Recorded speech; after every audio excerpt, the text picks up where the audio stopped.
Pernah kepikiran enggak, kalau suatu hari manusia terdampar di tengah laut, sebenarnya siapa yang paling berbahaya? Banyak orang langsung jawab, hiu.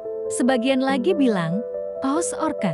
Film, berita, dan cerita horor membuat laut terasa seperti tempat penuh monster. Tapi faktanya, tidak sesederhana itu.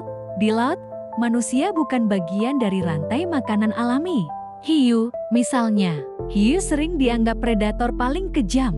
Padahal manusia bukan makanan hiu. Sebagian besar serangan hiu terjadi karena salah identifikasi.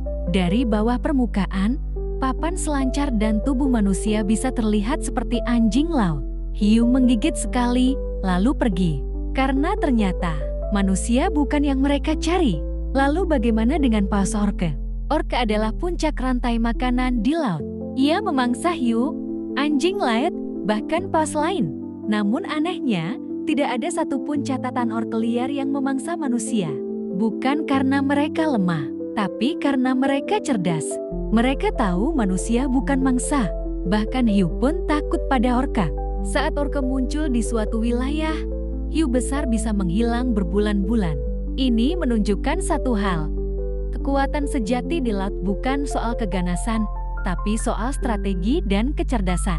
Lalu, apakah benar tidak ada hewan laut yang memangsa manusia? Ada satu pengecualian. Buaya ar asin. Ia memangsa manusia, tapi secara biologis bukan hewan laut murni. Ia hidup di muara, sungai, dan pesisir.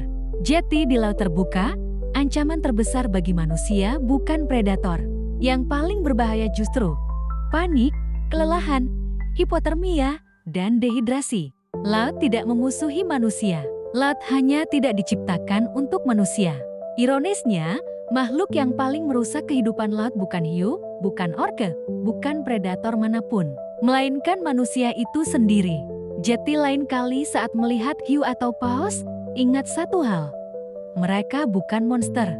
Mereka hanya makhluk yang hidup sesuai perannya. Dan mungkin, kitalah yang perlu belajar lebih banyak tentang alam sebelum takut padanya.